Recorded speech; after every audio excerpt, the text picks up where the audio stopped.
Olá, tudo bem? Estamos novamente aqui no canal Novas Verdades com Gilson Magalhães. Eu quero já lhe convidar para você estar se inscrevendo no canal. E hoje nós vamos estar falando sobre a escravidão na Bíblia. Em primeiro lugar, eu quero que você entenda que a escravidão entre os povos antigos ela era normal. Os impérios antigos todos exerciam a escravidão. Então era normal no primeiro século você ver a cena de prisioneiros sendo trazidos à praça pública para serem vendidos. Isso era normal como qualquer outro tipo de produto, qualquer outro tipo de mercadoria.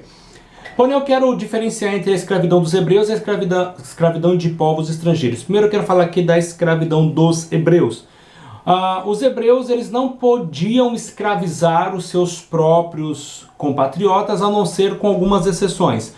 Uma delas era a questão da pobreza, quando a própria pessoa estava passando por algum tipo de dificuldade e ela mesma se submetia à escravidão, ou seja, para trabalhar para alguém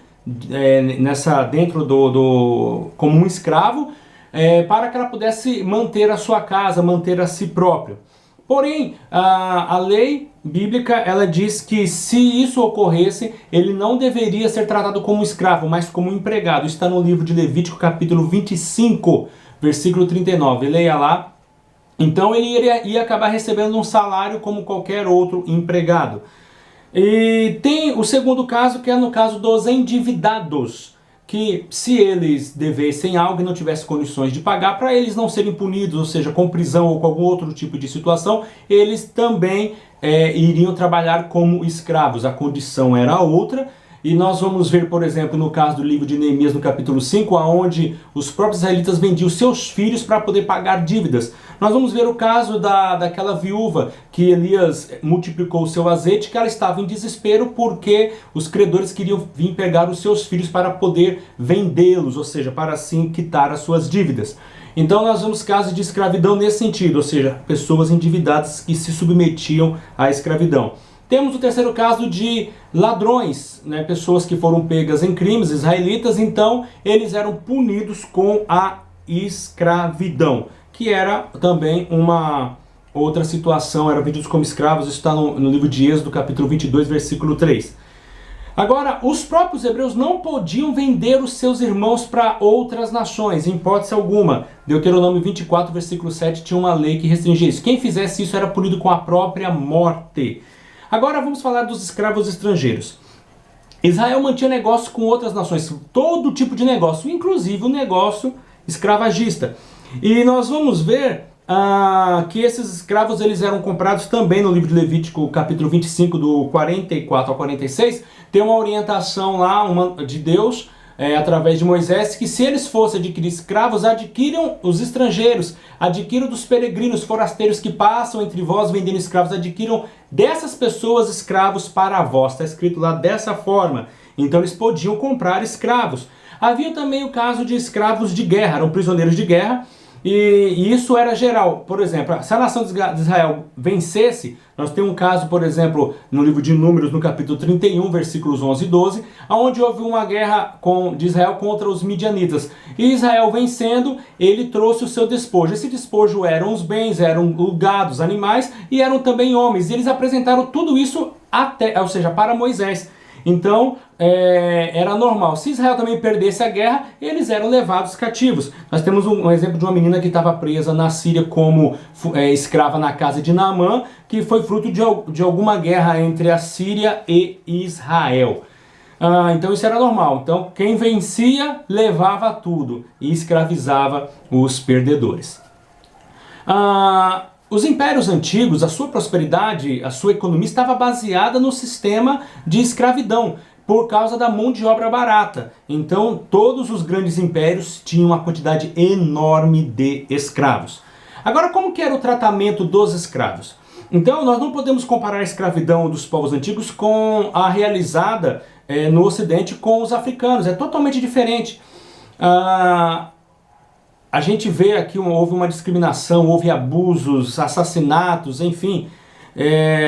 As pessoas trabalhavam de uma forma realmente subhumana. Mas naquela época os escravos eram até bem tratados. Não estou dizendo que não haviam abusos, que não haviam situações desagradáveis. Mas olha só, os escravos, por exemplo, poderiam ter cargos públicos. Como assim? Se a pessoa ela tinha a qualificação para desempenhar uma função elevada, ela era colocada dessa forma. Nós vemos isso no exemplo de Daniel, Mesaque, Sadraque, Abidnego. Nós vemos isso no caso de José. Houve intervenção divina, ação de Deus em tudo isso? Houve. Mas eles foram qualificados para trabalhar pelas suas qualidades, por suas especificações. E isso não era só com eles. Outras pessoas qualificadas de outros povos também, mesmo sendo escravos, eram colocados em cargos importantes e recebiam por isso. Muitos eram assalariados e poderiam até comprar a sua liberdade. Um exemplo, Ziba, ele era escravo de Saul e tinha posses, tinha até 20 escravos que trabalhavam para ele. Olha que coisa interessante. O escravo hebreu só podia trabalhar por 6 anos, depois tinha que ser liberto. Então, uma pessoa na categoria de pobre, que ela se submeteu à escravidão, ele poderia ficar ali por 6 anos. Até o que possuía dívida também, apenas por 6 anos. O que é interessante é que quando ele era liberto, o seu dono tinha que lhe dar valores para que ele pudesse, vamos dizer, como que eu posso colocar aqui? Pudesse reiniciar a sua vida, né, diante da sociedade. O escravo também podia ser resgatado por parente. Se o parente tivesse condições para poder pagar ali por sua dívida, era pago e era liberto imediatamente. Uma moça, por exemplo, que fosse escrava e o filho do senhor gostasse da moça e quisesse casar, aquela moça automaticamente ela se tornava como uma filha. O povo hebreu não podia, o seu dono não podia mais tratá-la como escrava, mas sim como filha. E se viesse a se separar, ele não viesse tratá-la bem, eles tinham que libertá-la, ou seja, deixá-la ir livre. Agora, os escravos, antigamente, eles eram marcados. Uma das marcas era furar a sua orelha. Então, por exemplo, esse escravo hebreu que trabalhou por 6 anos, vamos supor que ele gosta lá do seu patrão, ele quer continuar vivendo com o seu patrão, então ele era marcado definitivamente como escravo, não podia mais sair. De repente ele casou com uma moça lá, ele sendo escravo, teve filhos. Então ele poderia sair livre depois do 6º ano, mas ele não podia levar a mulher e nem os filhos porque ela pertencia ao dono. Então ele falou, eu prefiro ficar aqui. Então ele também era marcado e ficava ali como escravo para sempre, mas sempre sendo tratado de uma forma honrada, né, de uma forma muito boa, comparado com aquilo que a gente está acostumado a ouvir. Então os escravos eram marcados na sua orelha. Eles também faziam antigamente, eles faziam tatuagem nas suas testas, faziam tatuagem nas suas mãos. Cerca de 500 anos antes de Cristo também foi achado, arqueologicamente, eles comprovaram que os escravos dos israelitas, eles tinham tatuado no pulso o nome de seus senhores. Uma coisa interessante, o escravo estrangeiro valia 100 vezes mais do que o escravo israelita. Por quê? Porque o escravo israelita ele tinha que ser melhor tratado, ele era libertado com 6 anos, então não tinha muito valor, eles não iriam lucrar muito com isso, então o estrangeiro valia bem mais. Joséfo diz que Herodes vendeu israelitas para outros povos, e contrariando a lei de Deuteronômio de número 24. Agora, no Novo Testamento, o que Paulo falou sobre essa questão da escravidão? Primeiro nós temos que entender, vou repetir, em Roma a escravidão era praticada em todo o império, em toda a sua extensão, e a metade, olha que coisa, a metade do povo do Império Romano eram escravos. Existem, claro, como eu disse, relatos de exploração, de crueldades, mas no geral os escravos eram bem tratados, se alimentavam bem, se vestiam bem, recebiam tratamento semelhante ou até igual ao cidadão comum, porque ele rendia lucro ou então ele tinha especificações muito boas, qualidades muito boas, então eles muitas vezes eram melhor tratados do que o cidadão comum daquela época. Muitos judeus foram escravos durante o Império Romano e tiveram grandes posições nesse período por causa também das suas qualidades. Eu quero repetir que não era só os judeus, qualquer escravo de qualquer nação que tivesse qualidades que viesse servir ao Império Romano, eles eram colocados em altas posições. Então na igreja recém-formada havia senhores, né, e também escravos convertidos. Tanto Paulo como Pedro orientaram os seus senhores a tratar os seus servos como iguais em Cristo Jesus. Gálatas 3:28, Colossenses 3:11, onde diz que não há judeu, não há grego, não há servo aqui é escravo, não há livre, não há bárbaro, cita, todos são um só em Cristo Jesus. Então havia tanto senhores como escravos ali na igreja de Cristo. Ele também orienta aos escravos a obedecerem os seus senhores. 1 Timóteo capítulo 6, versículos 1 e 2. Então ele manda obedecer. Na história da igreja, teve escravos e ex-escravos que obtiveram posições de liderança na igreja. Olha que interessante. Então, escravos e ex-escravos, né? Isso é muito interessante. Que foram líderes na igreja primitiva, historicamente comprovado. Agora, pegando um gancho, abrindo o leque aqui, essa questão que nós temos culturalmente enraizados, dessa questão da superioridade racial, que ela não existe, mas que infelizmente está aí na nossa sociedade.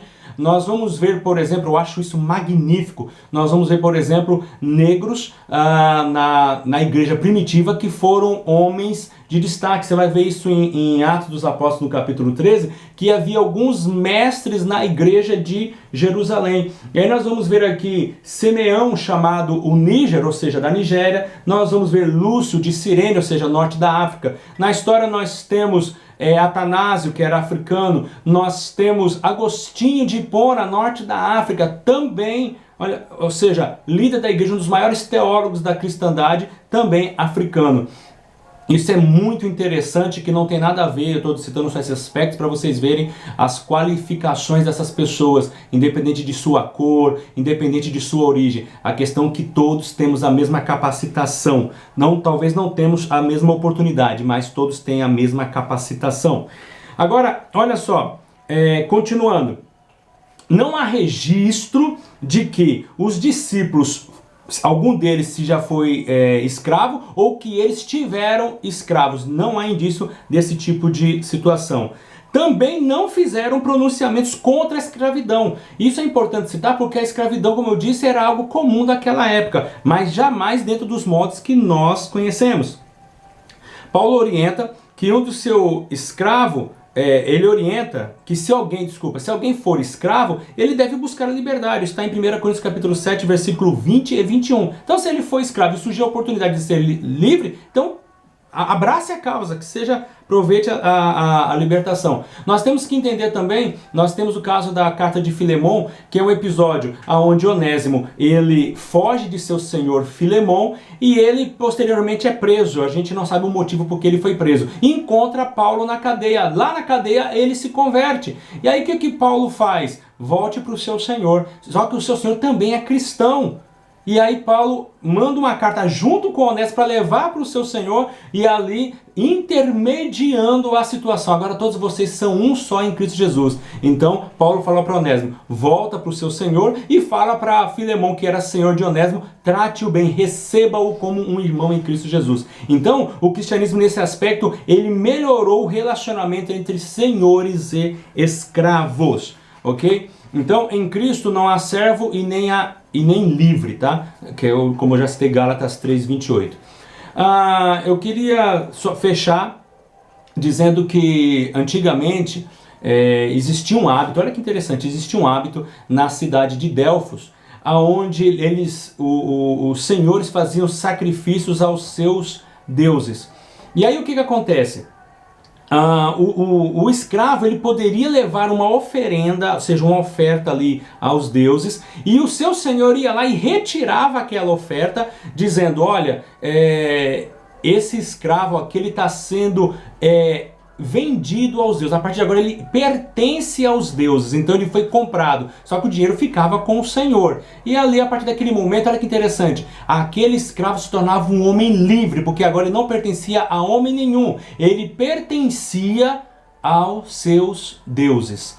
Alguns estudiosos dizem que talvez Paulo tenha feito essa alusão para dizer que em Cristo nós fomos comprados por um bom preço. Então o homem que antes era escravo do pecado, agora foi comprado por Cristo, ele pertence ao Senhor Jesus. E o preço que ele pagou foi o sangue da cruz. Não sei se é verdade, mas eu li isso, eu estou só repassando e é muito interessante essa informação. Desde já eu quero agradecer a todos. Que a gente possa entender que a escravidão nos tempos bíblicos é totalmente diferente da escravidão, como eu disse aqui, que nós conhecemos.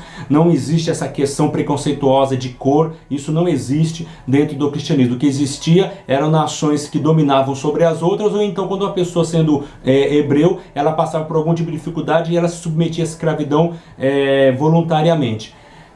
Que Deus abençoe a todos vocês, muito obrigado. Não deixe de se inscrever nos canais. Aí na descrição também nós temos aí alguns canais parceiros que têm nos ajudado na divulgação. No nome de Jesus, muito obrigado a todos, Deus abençoe e até o próximo estudo. Fiquem com Deus, tchau, tchau.